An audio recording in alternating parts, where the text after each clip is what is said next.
Hello नमस्कार। मैं नरेंद्र कुमार, मैं बेंगलोर से हूँ। 2 एनजीओ चलाता हूँ। एक तो नागरिक शक्ति है जिसका मैं प्रेसिडेंट हूँ, जिसमें हम लोग सिविल राइट्स के लिए लड़ते हैं, आवाम के लिए, जनता के लिए जो सिविक राइट्स है जो उनको मिलना चाहिए, हक मिलना चाहिए, उसके लिए लड़ते हैं। जैसे वार्ड समिति हो गया, वार्ड कमेटी हो गया, एरिया सभा हो गया, इसमें जनता की भागीदारी होनी चाहिए, उसके लिए हम लोगों ने केस डाला है, PIL फाइल करते हैं। मैं पार्टी इन पर्सन आर्ग्यूम करता हूँ क्योंकि लॉयर का फीस बहुत रहता है, तो हम लोग फ्री में काम करते हैं, इसके लिए खुद करना पड़ता है। और दूसरा लंच मुक्त कर्नाटका है जो एंटी करप्शन बॉडी है, जिसको हम कहाँ भी करप्शन है उसके खिलाफ लड़ते हैं। और मैं ये पॉन्जी कंपनीज जो है, जो आर्मीडेंट, IMA, हीरा, ऐसी पॉन्जी कंपनीज जो हैं उनके विक्टिम्स के लिए हम लोग, मैं इंचार्ज हूँ लंच मुक्ता की तरफ से।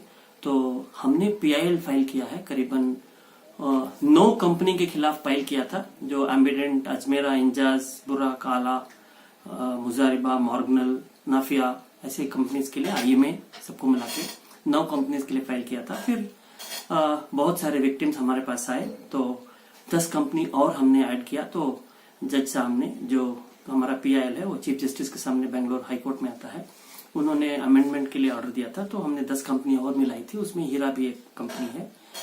तो KPID के तहत क्या होता है, KPI मतलब Karnataka protection of interest of depositors, ये स्टेट लॉ है। लेकिन ऐसा और एक लॉ है जिसको BUDS कहते हैं, banning of unregulated deposit schemes, ये सेंट्रल गवर्नमेंट का लॉ है। दोनों के तहत क्या होता है कि जो भी चोर मतलब कुछ लोग, कंपनी या आदमी या इंडिविजुअल्स, जो भी चोर लोगों का पैसा लेता है इस प्रॉमिस में कि मैं आपको फलाना चीज दूंगा या सर्विस प्रोवाइड करूंगा, वो अगर वापस नहीं लौटाता या जो प्रॉमिस किया होता है वो नहीं देता, तो वो एक फ्रॉड माना जाता है। अगर उसने 1-2 आदमी के साथ किया है तो वो पर्सनल कंप्लेंट में जाता है। अगर उसने 50-100 लोगों के साथ किया है तो वो डिपॉजिटर्स इंटरेस्ट के नाम पे जाता है।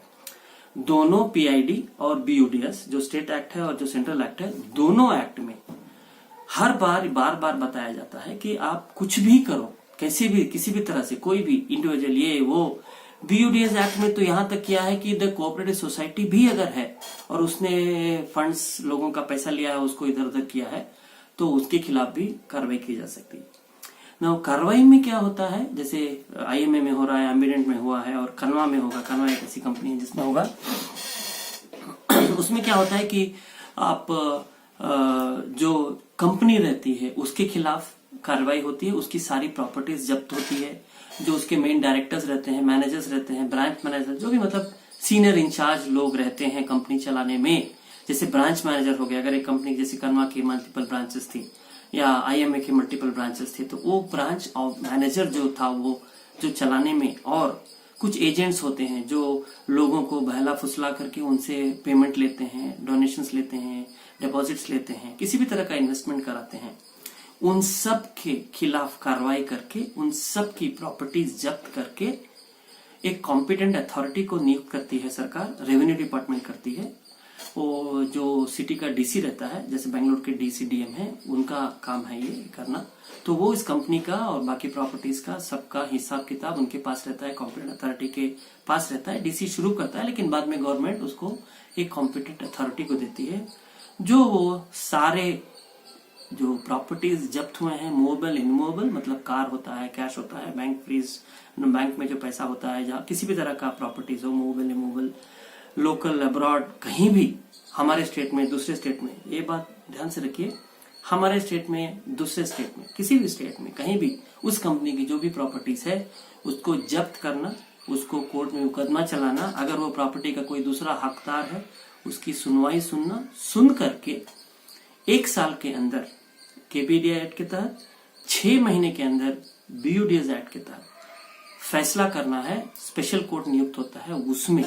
तो कॉम्पिटेंट अथॉरिटी क्या करता है, ये सारे रिपोर्ट लेता है, एक इन्वेस्टिगेशन ऑफिसर रहता है, पुलिस डिपार्टमेंट वाले, जो सीजर्स करते हैं, जो इनका साथ करते हैं, मतलब जो इनके लिए बल, ताकत का प्रयोग करके प्रॉपर्टी सीज करते हैं और हिसाब किताब लगाते हैं, पता लगाते हैं। CID डिपार्टमेंट होता है, इंटेलिजेंस डिपार्टमेंट होता है, बहुत कुछ होता है। तो सारे डायरेक्टर्स के सारे चोरों की प्रॉपर्टीज को पता लगा करके चोरों को सजा दिलाना और उनकी प्रॉपर्टी जब्त करके, बेच करके, सारे लोगों को जो पैसा गंवाए हैं वापस करना ही काम होता है कॉम्पिटेंट अथॉरिटी का, और इसका निर्णय लेता है स्पेशल कोर्ट। हर एक्ट के लिए एक स्पेशल कोर्ट नियुक्त होता है। जैसे केपीआईडी एक्ट के लिए पहले एक था, हम लोगों ने बोला था कि बहुत सारी कंपनीज हैं, तो जज साहब से रिक्वेस्ट करने के बाद आज बेंगलोर में 5 केपीआईडी की कोर्ट हैं, और बीयूडीएस का भी एक कोर्ट नियुक्त हुआ है बेंगलोर में, और बीयूडीएस के लॉज भी फ्रेम हो गए हैं, तो बीयूडीएस के खिलाफ भी हीरा या किसी भी उसके ऊपर काम हो सकता है। तो कॉम्पिटेंट अथॉरिटी नियुक्त हुआ हीरा का। हम लोगों ने पीआईएल जो डाला था उसमें कहा था कि कॉम्पिटेंट अथॉरिटी नहीं आया है, तो गवर्नमेंट पे प्रेशर पड़ा, हाईकोर्ट का ऑर्डर आया, कॉम्पिटेंट अथॉरिटी आया। फिर हमने कहा कॉम्पिटेंट अथॉरिटी कुछ कर नहीं रहा है। हर खाली हीरा नहीं, हर का हीरा का तो बहुत स्लो है। हीरा के विक्टिम कव्वाली गाते हैं एक दूसरे की, एक तरफ से दलाल रहते हैं, एक तरफ से विक्टिम्स होते हैं। दलाल और विक्टिम्स की कव्वालियां मैं 1 साल से सुन रहा हूँ, कोई मतलब नहीं है। जब कुत्ता भौंकता है तो आपको साथ में भौंकने की कोई जरूरत नहीं होती है। आप अपना माल के ऊपर फोकस कीजिए।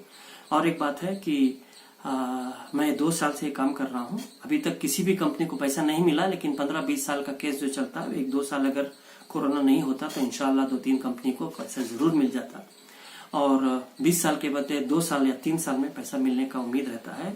अगर आप लोग कव्वाली बंद करें तो फोकस कीजिए, पैसा कहाँ है, आपा अंदर है, बाहर आएंगी नहीं आएंगी, क्यों नहीं आएंगी, इससे कोई मतलब नहीं है। हमारा पैसा कभी मिलेगा उसके ऊपर फोकस करना चाहिए, जो आप लोग अभी तक नहीं कर रहे हैं, शायद अभी इसके बाद से हो। तो कॉम्पिटेंट अथॉरिटी का काम होता है सब कुछ जब्त करके, उनकी प्रॉपर्टीज को सीज करके, चाहे जहां भी हो सीज करके, उसका एक लिस्ट बना के, फिर जो लोग पैसा डाले हैं उसका पेपर में ऐड देके, जैसा 24 तारीख के लिए ऐड आया है, बेंगलोर के पेपर्स में आया है, बाहर के पेपर्स में नहीं आया क्योंकि यहाँ की कॉम्पिटेंट अथॉरिटी का जुरिस्डिक्शन बेंगलोर ही है, लेकिन उसका जो बाकी का काम है वो दूसरे स्टेट्स में भी किया जा सकता है, उसका कोई प्रोविजन है उसमें हो जाएगा।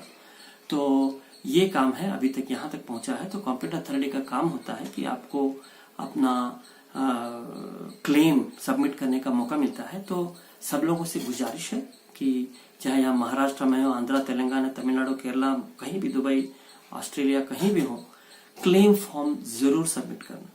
क्लेम फॉर्म कैसे सबमिट करते हैं उसके लिए एक दूसरा वीडियो आएगा। उसमें बेसिकली क्या होता है कि आपको बताना, प्रूव करना पड़ता है कि मैंने हीरा के ग्रुप में इन्वेस्ट किया था, इतना इन्वेस्ट किया था, इतना मुझे मिला, इतना मुझे वापस मिलना है, और कब कब किया क्या, वो सब बताना पड़ता है। प्रूफ ऑफ इन्वेस्टमेंट जैसे बैंक स्टेटमेंट हो गया, रिसिप्ट हो गया, ये सबसे बड़ा इंपॉर्टेंट होता है, या आपके पास एग्रीमेंट्स होंगे या दूसरा कोई तरीका होगा बताने में, तो ये किया जाता है। तो और आपको वो क्लेम्स अपना लिख करके उसके साथ डॉक्यूमेंट्स अटैच करके भेजना पड़ता है या आके देना पड़ता है बेंगलोर में। लेकिन जो बाहर रह रहे हैं उनके लिए हम नरेंद्र कुमार और हमारी जो टीम है, ये लोग आपको मदद करेंगे। आप हमको स्पीड पोस्ट से डॉक्यूमेंट भेजेंगे तो हम यहाँ आपकी तरफ से सबमिट करेंगे। सबमिट करने के बाद क्या होगा वो आपको व्हाट्सएप ग्रुप में बताया जाएगा। अगर आपके पास व्हाट्सएप नहीं है तो आप किसी और अगल बगल पड़ोसी या भाई बेटे किसी से, बच्चों से ले लीजिए और उसमें लगाइएगा। तो कॉम्पिटेंट अथॉरिटी का काम है कोर्ट में केस डाल के, ये सब दूध का दूध पानी होने के बाद जितना भी पैसा मिलता है, समझ लो सबका मिला करके 200 करोड़ का या 2000 करोड़ का क्लेम आता है, और 1500 करोड़ की प्रॉपर्टी जब्त हुई है समझ लो, तो 75% प्रोपोर्शनेटली मिलेगा। इसका मतलब जिसने 1 लाख डाला है, जिसका 1 लाख ड्यू है उसको 75,000 मिलेगा, जिसका 10 लाख ड्यू है उसको 7.5 लाख मिलेगा। ऐसा प्रोपोर्शनेटली कोर्ट डिसाइड करता है। दोनों लॉ में प्रोपोर्शनेटली लिखा गया है, पहले इनको मिलेगा बाद में उनको मिलेगा, ऐसा नहीं है। जो कंप्लेंट किए हैं उनको मिलेगा, जो नहीं कंप्लेंट किए हैं ऐसा भी नहीं है। जिसने भी पैसा डाला है, अगर उसके पास प्रूफ है कि उसने पैसा डाला है तो उसको मिलता है।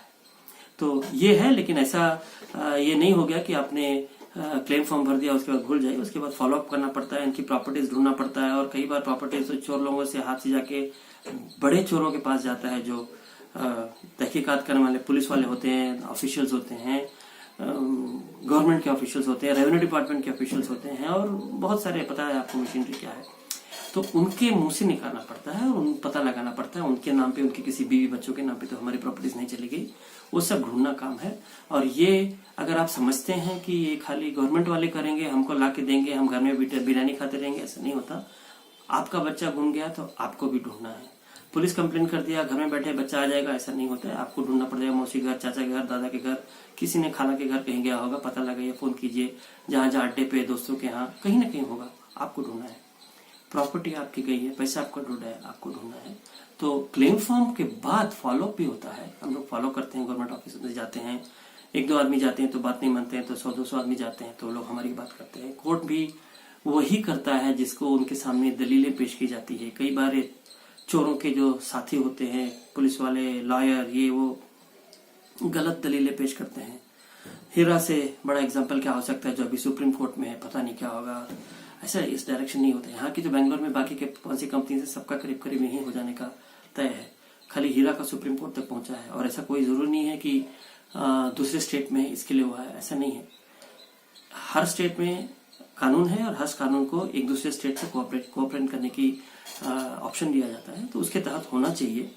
तो फॉलोअप करना पड़ता है, और हीरा की प्रॉपर्टीज हमें को ढूंढना है। कुछ आई होंगी, कुछ नहीं आई होंगी, लेकिन आप लोग जो बताएंगे। सबसे बड़ी बात यह है कि बहुत सारी प्रॉपर्टीज आप लोगों के बीच में होंगी। जैसे IMA के कॉम्पिटेटर थर्ड ने लेटर लिखा है कि 550 करोड़ रुपया IMA ने उन लोगों को दिया है प्रॉफिट के तौर पर। तो कुछ लोगों को प्रॉफिट मिला है मंथली, उनका कोई नहीं, लेकिन कुछ लोग जानबूझ के जो इन्वेस्ट किए थे बड़े बड़े अमाउंट, चोर लोग, कि हम पहले इन्वेस्ट करेंगे, सबको लालच दिखाएंगे, फिर जब सब पैसा डालेंगे तो बड़ा अमाउंट ले लेंगे, वो जब्त किया जा सकता है। तो हीरा में भी ऐसा होगा। कई चोर लोग रहेंगे जो बड़े बड़े अमाउंट डाले होंगे, निकाल भी लिए होंगे, उनका भी पैसा वापस आया जा सकता है, सिर्फ इसलिए क्योंकि चोरी का माल है। Proceeds of the crime, proceeds of the crime वापस लिया जा सकता है। तो गुजारिश है उन लोगों से जिन लोगों ने प्रॉफिट कमाया हीरो से, कि वो लोग क्लेम फॉर्म भरे, नहीं तो अच्छा रहेगा, पता नहीं कल क्या होगा। दूसरी बात इनकम टैक्स का, इनकम टैक्स से मत डरिए। इनकम टैक्स अगर आपने ज्यादा पैसा डाला, इनकम टैक्स नहीं है तो टैक्स बाद में चुका देना, बाकी का पैसा मिलेगा। लेकिन इनकम टैक्स के डर से हम क्लेम नहीं करूंगा, ऐसा मत करना।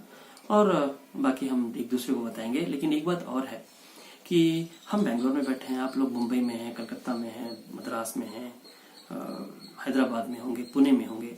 आप लोग एक ग्रुप बनाइए, हो सकता है ग्रुप हो, लेकिन कव्वाली वाला ग्रुप नहीं, सचमुच सिर्फ काम करने वाला ग्रुप बनाइए। सबके फॉर्म्स इकट्ठे किए, सबको एजुकेट कीजिए। हम भी कोशिश करेंगे कुछ सेमिनार टाइप का बनाने में। तो हमारे शाहबाज भाई से बात करेंगे, वो हैदराबाद में लीड लिए हुए हैं, काफी काम किए हुए हैं, तो उनके साथ मिलकर के मुंबई में, हैदराबाद में, पुणे में हो सके तो हम एक सेमिनार टाइप का करेंगे, जिसमें आप लोग प्रश्न पूछिएगा, उसका उत्तर देंगे। लेकिन किसी भी हालत में 23 जनवरी 2021 के पहले, 23 जनवरी 2021 के पहले अपना फॉर्म भर दीजिएगा, या हमको भेज दीजिएगा, हम भर देंगे आपके नाम से। भरने के बाद अगर आप नंबर दिए होंगे, फोन नंबर, तो फोन नंबर पे आपका ग्रुप में ऐड किया जाएगा, तो आपको पता चलेगा कि सबमिट हो गया, ग्रुप में है, या रिजेक्ट हुआ, ग्रुप में होंगे तो आपको पता चलेगा कुछ खराबी है, हमको मैसेज भेजिएगा, तो हम बताएंगे कि आपने क्या भूल गए, कौन सा डॉक्यूमेंट भूल गए, नोटरी किया, नहीं किया, जो भी बताएंगे आपको।